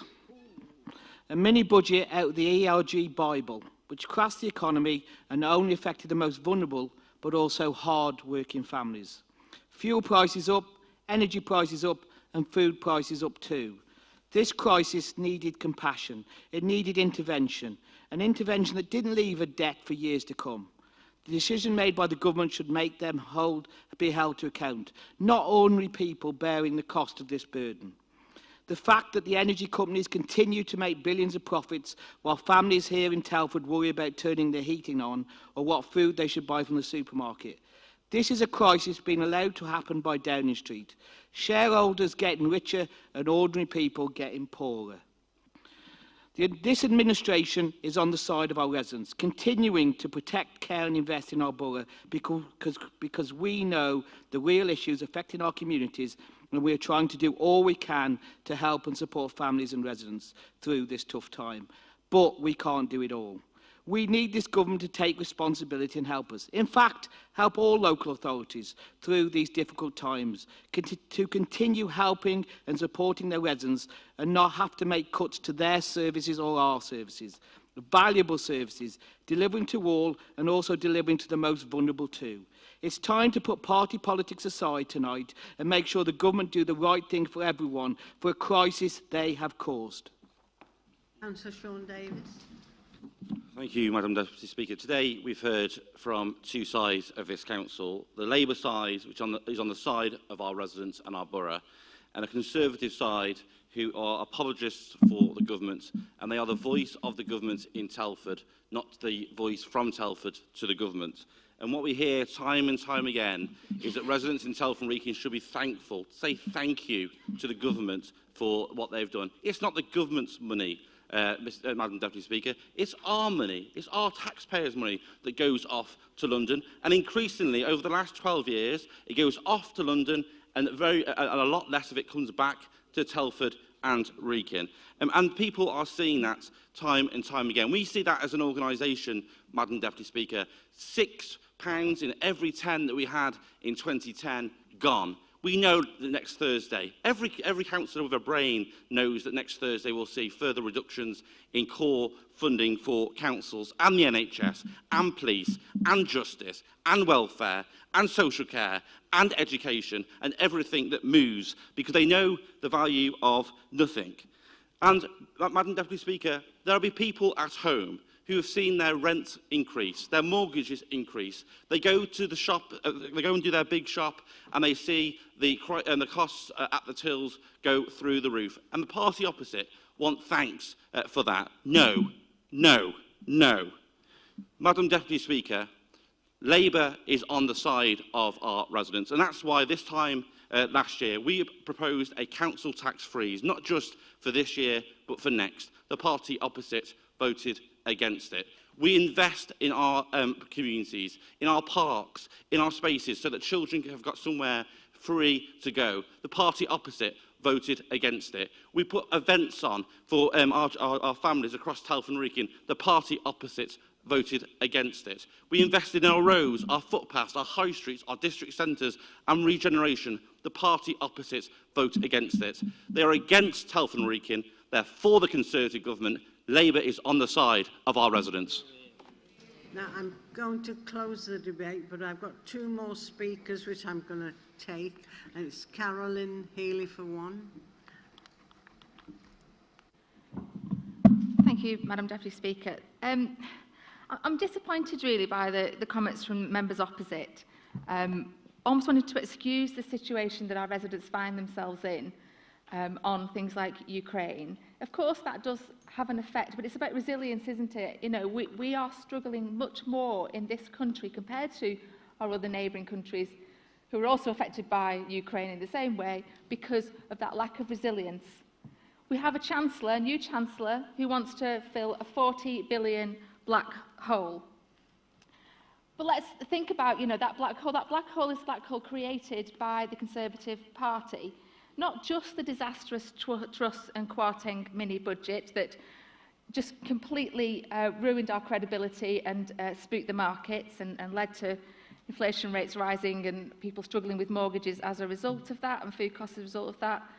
But before that, the pandemic's been mentioned. Well, let's think about, yes, there was money invested in that and some of that was correct. But let's think about some of the wasted money, the corrupt contracts to cronies for unusable PPE, 37 billion on a test and trace system that, you know, investigators into that have said had no measurable impact on the managing the spread of that disease.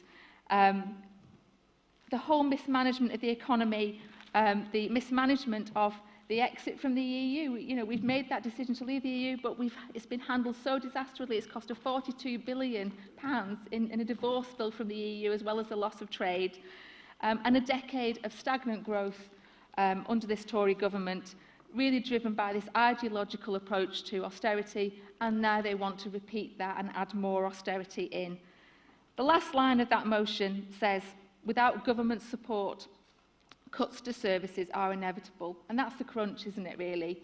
We need the government to support the people that it is meant to serve. We need the government to support the people of this country and the people of Telford and Wrekin. Councillor Burford. Deputy Speaker, my point's a very brief one, and it picks up on something that Councillor Healy has just said. It's very convenient for the other side to always point to the pandemic and to Ukraine for the source of all the troubles. But you only have to look back to 2019 to see what was happening at that stage to health inequalities in this country compared to the rest of the Europe. And inequalities in general, I should say. Though that gap was widening at a rate which was far faster than any other country in Europe. That's before either the pandemic or Ukraine. So to point to those is a convenience. It isn't fundamentally the problem. And as Councillor Healy says, it's the resilience and the lack of it over this past decade of Tory government that has caused this situation.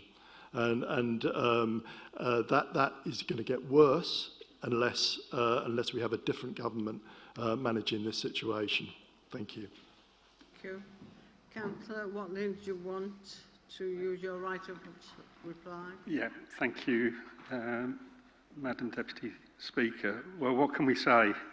Smoke and mirrors over there from the Tory party. It's disingenuous and amazing that you will stand and say the things you've said there. You know, it's been nearly 13 years of your absolute mismanagement of the economy that has got us in this state. As I said to you, it wasn't me saying that local councils are being pushed to the brink, and thank goodness you're not in charge of you haven't been in charge of the budget for the last 10 years, because I can tell you it would be in a very different place it would be in a very different place than it is at the moment. And I don't mean that in a positive way. You can you can nod your head as much as you like. Can I say, you know, Andrew, I'm going to take no lessons from you and your party, a party that puts the party before the people. They put the party before the people in Parliament, and you tonight again have put your party before the people of Telford and Wrekin in this chamber. This needs to be unanimous, because the people of Telford and Wrekin need to know this council unanimously is on their side, not just the Labour administration and the minor opposition here, who I thank again for your support on putting people first. It's amazing that you have the audacity to stand in this chamber and say the things you've said tonight to us, who have worked for the last 10 years, 11 years on these issues, and successfully, for the nodding dogs over in the corner there, successfully, not from us saying this, but for independent people who have looked at what we've been doing over the last 11 years and are telling us that we are successful at what we do. So you can use your smoke and mirrors as much as you like. People know what's happening. The people of Telford will know, and they'll have the opportunity in May next year to tell you what they think. Can I have a show of hands in favour of the motion? Against? Abstentions? That's carried. Do you mind, please? Right. Item 14C, Councillor A remove a motion, the one detailed on the agenda.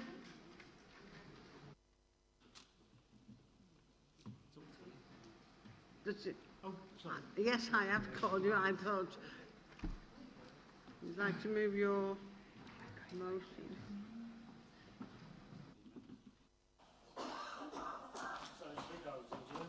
So much. I'm sure that most members will be aware that the A41, a major trunk road which runs through both Shropshire and Telford and Wrekin, has been the scene of numerous traffic accidents which have been both serious in nature and also involved fatalities. Such events have a major impact on victims' lives, which range from being severely shaken to families and friends having to deal with fatalities. Those are consequences that I'm sure we can all empathise with, but at the same time, perhaps not fully appreciate the effect that continuous, heavy and speeding traffic can have on the day-to-day lives of residents who live by or have to use the road on a daily basis.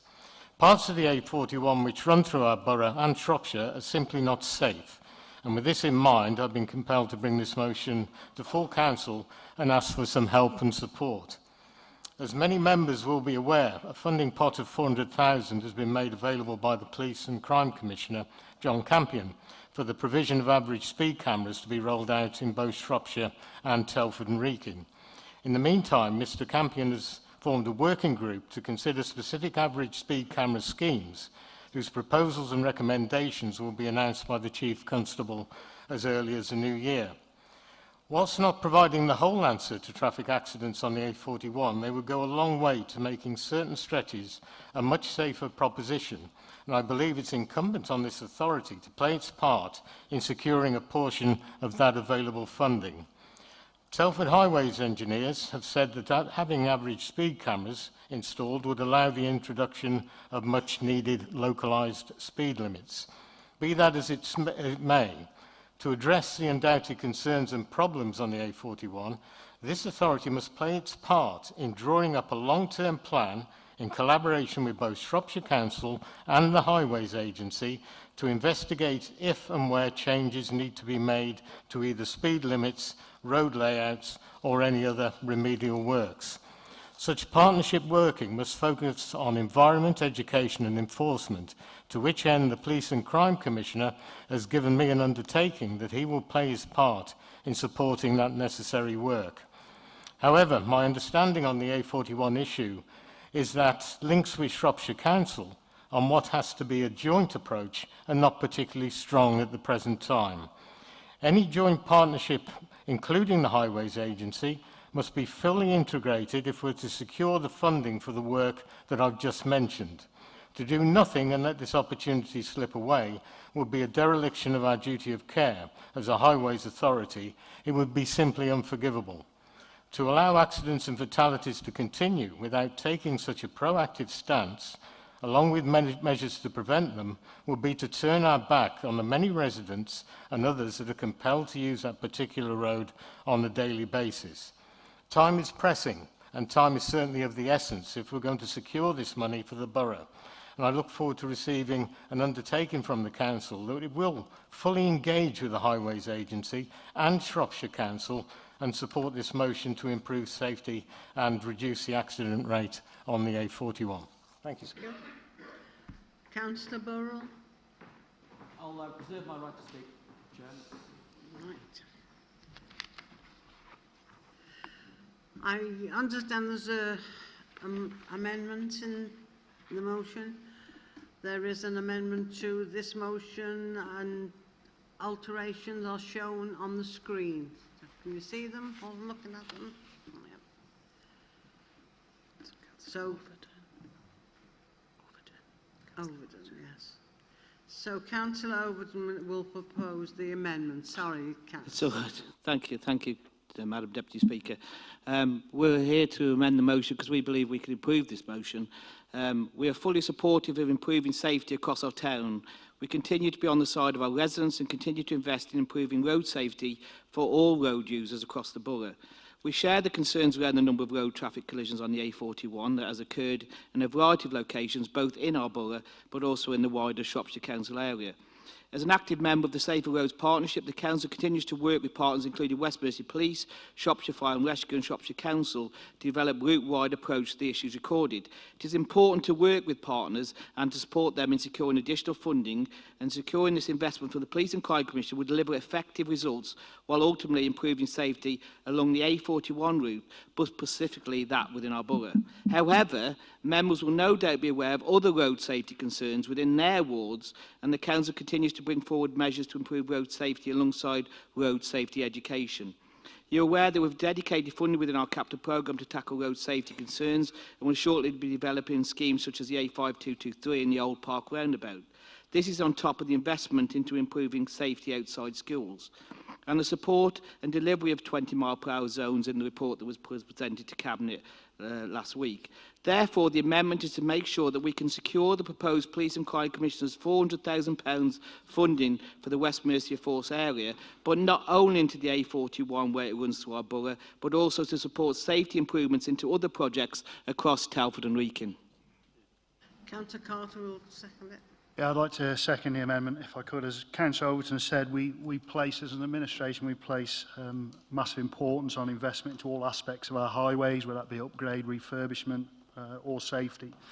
Residents have told us through national surveys that that's what they consider as their priority, and we've backed that with over £1.35 million allocated for investment into road safety, safety outside of schools and road safety education. We will always live up to that responsibility, despite the fact that the cut in funding for highways last year alone was reduced by the equivalent of tax on 13,500 vehicles. As Councillor Overton says, we share the concerns on the A41 and incidents that have occurred in a variety of locations, both within Telford and Wrekin, but also the wider Shropshire Council area, and I absolutely want the £400,000 promised to be delivered as quickly as possible. To support that, we've allocated £850,000 from our capital programme for next year towards road safety, carriageway improvements and drainage improvements on the A41. That's a significant investment. I'd just like to make the point that the party opposite voted against that budget when it was brought forward. Councillor Eade, I think you talked about dereliction of duty, I think it was. The Conservative Police and Crime Commissioner has done the easy bit and made the glossy announcement. The hard bit is delivering, and delivering at pace. A small example of how words and action don't always tally is a delay to the long-requested speed camera in Lawley, for instance, championed by local councillors, including Councillor Meta, Kalia, Boylan and Jawar, which has been delayed because of months and months and months of delay through the police procurement process. And that's why this amendment is important. It's important that all aspects of the Police and Crime Commissioner's package are delivered for the benefit of road safety across the whole borough. This includes his announcement around appointment of new officers to the road safety team, 11, £150,000 to increase in mobile enforcement capability, the purchase of 2 mobile camera vans, more advanced mobile camera equipment and additional revenue resource to support and increase enforcement.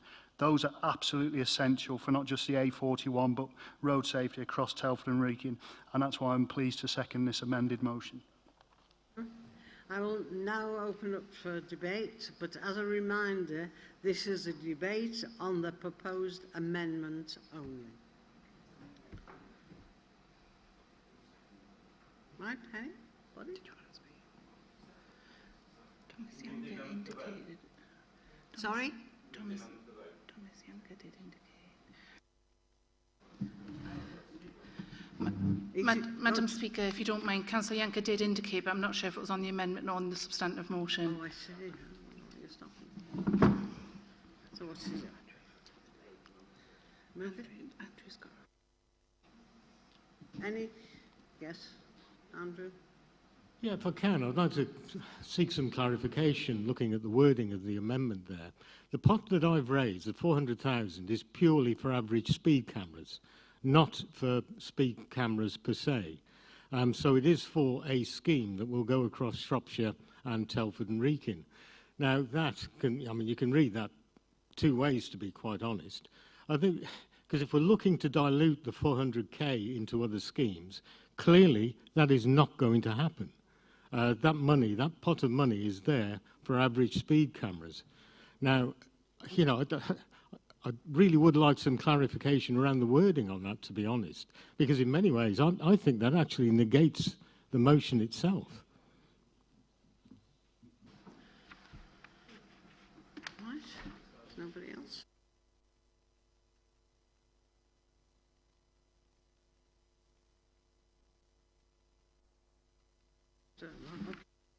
For the vote then? All those in favour? Against? I thought we were only doing that amendment, wasn't it? We were only doing that amendment.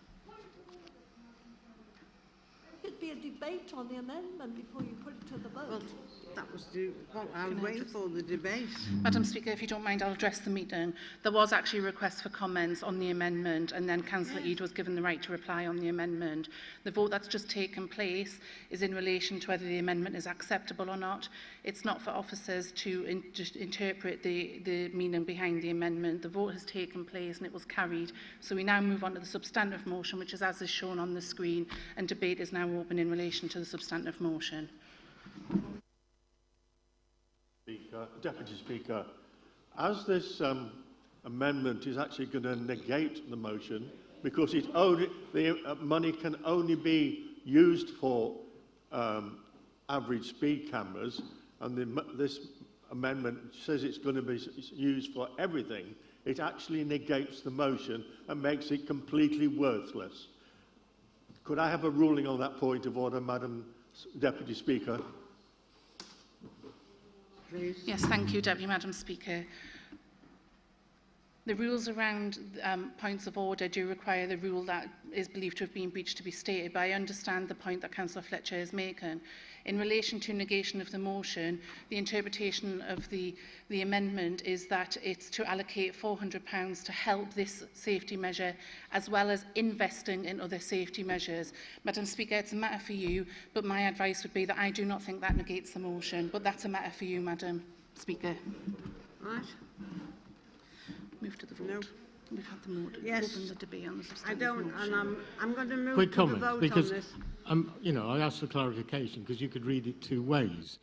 Now, your interpretation of that is seems to explain that, to be quite honest, that the 400k is there for average speed cameras, and we're talking about lobbying the crime and the police commissioner for Please, funding for I've said- additional funding, additional measures. I'm going to stand up. I have asked you. Thank you. We go to the vote. No debate on the No, substantive no motion. devotes. Debate. Right, Councillor Yankee. Okay then. Yes, I've got. No. I'm sorry, I am going to address the meeting. Councillor Yanker indicated as the original motion was read out and he was down first. You're down second, Councillor Nelson. Thank you. Do you understand? Sorry about this, but Yanker, please get on your feet. Thank you, Madam Deputy Speaker. It looks like we have a motion that actually I think most of us can agree with. Whether who decides they want to take the credit for it, I don't think really matters. I want to thank Councillor Reid actually for bringing this forward, because he'll be acutely aware of myself and my Newport Council colleagues, section of the A41, we have our own speeding problems that go past Newport, and I will absolutely support the substantive motion in respect to calling for the £400,000 allocated specifically for this average speed camera scheme. So, yeah, that's all I wanted to say on it, really. Support the £400,000.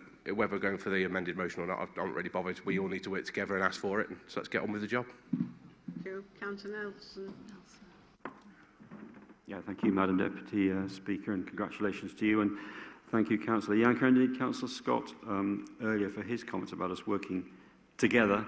I'm going to talk specifically, I guess you'd expect, about average speed cameras, because that's what the original motion was about, and about Newport, because that's what I know.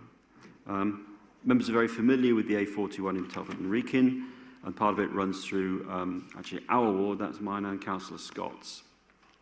It seems very likely there will be average speed cameras installed somewhere along the A41 between Cosford and Whitchurch. We should ask for our share. Average speed cameras work to slow traffic. Slower traffic reduces the risk of serious injury and death in the event of collision. To state the obvious, the risks from collision are increased as the differential speed between passing vehicles, or a car and a pedestrian, or a car and a stationary object like a car turning right increases. The A41 between Woodcote and Hinstock presents all these hazards. I may bring a perspective not shared by all members. I ride a big motorbike on the A41. So do many others. Mostly it feels on bikes much, much faster than mine. Riders ride too fast. Drivers drive too fast. Even at 60, the national speed limit is too fast for parts of the A41 when it is foggy, when it is dark, when it is wet. We must cap speeds at most at 60 and reduce the average speed to below 60. We are familiar with average speed cameras from motorways. They work. The average speed cameras near us in Woodseas on the A519 works. Closing speeds reduce, passing speeds reduce, collision speeds reduce, particularly compared to a bike doing 90 and a tractor doing 25, or a car doing 70 and a stationary car turning right off the A41 onto Chester Road in my ward. Specifically, average speed cameras will reduce the speed of traffic at public rights of way crossing the A41 in Newport. There are at least 3 of them. We are, after all, trying to encourage walking in the borough. Reduced speed of traffic will reduce traffic noise, which currently blights the new estates lining the A41 in Newport. Reduced maximum speeds will mean fewer collisions from high-speed overtaking by, for instance, bikes, and so do something to mitigate the 190 accidents involving injury or death on the A41 between Cosford and Whitchurch in the last 5 years alone. Please support the motion to get Telford and Wrekin's fair share of the PCC investment and make Telford's roads safer. Thank you. Councillor Burrow. Thank you, Chair. The A41 is one of a small number of arterial roads through our borough, one that links us with the northwest of England through to Wolverhampton, Birmingham, and increasingly in importance, the I-54 corridor. Traffic levels in terms of both number and weight have drastically increased in the 30 years or so since the route was detrunked, as has the average speed of vehicles transiting along it, and, very sadly, the number of collisions related to that speed throughout its length, especially through the borough. Of particular concern to me is the length passing through the parish of Chetwynd, which, if members do not know, is the largest civil parish in the country. From the junction of Chester Road near Chetwynd Church through to Lane End Barnes, onwards towards Chetwynd Firs, and then to Deepdale, Stamford Bridge, the Treasury Crossroads, linking Sandbrook and Tiverton, and finally on to the boundary with Shropshire at Cross Hills. There have been innumerable collisions and near misses over the years, some of which resulted in fatalities, but all of which demonstrate the need for a combination of speed restrictions and enforcement. I'm delighted that the Police and Crime Commissioner has made this funding available to introduce average speed cameras along the length of the A41 and call upon this council to constructively work with him, our colleagues in Shropshire Council and Highways in England, together with parish councils, along the stretch of the route, to bring average speed camera technology to bear on the A41.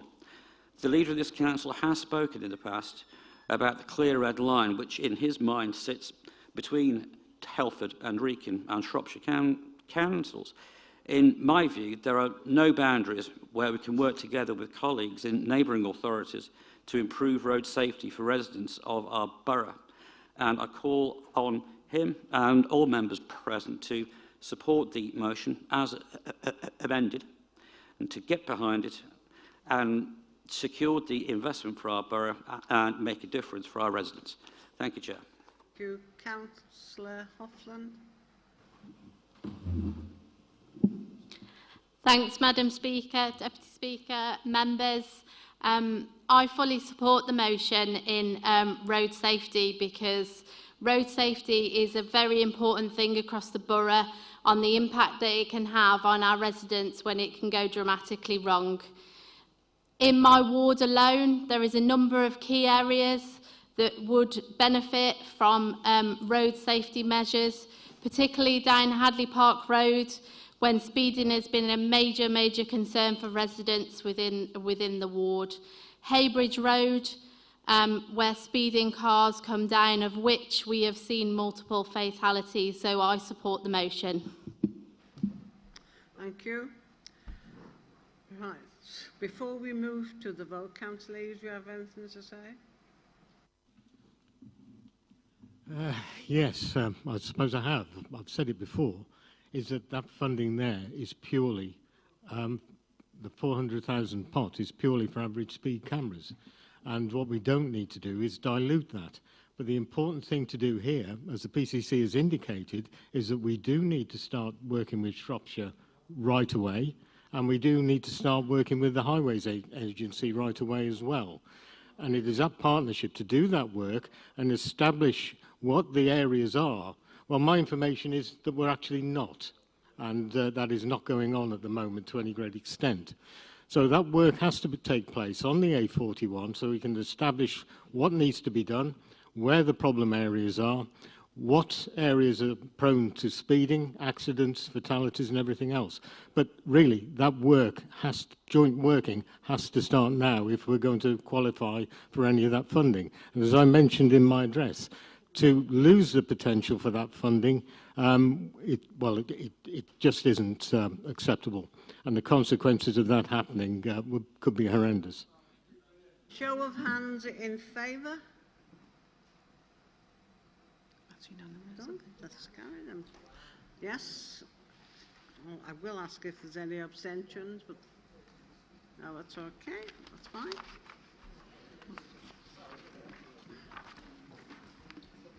Right, impact. Right. Thank you for attending, and after a short break, we'll take on full council. So please remember to see to while the Mayor and the Speaker walk out, and then we'll return to our seats. What time? 10 past 8. 10 past 8, we come back into the foyer. Thank you.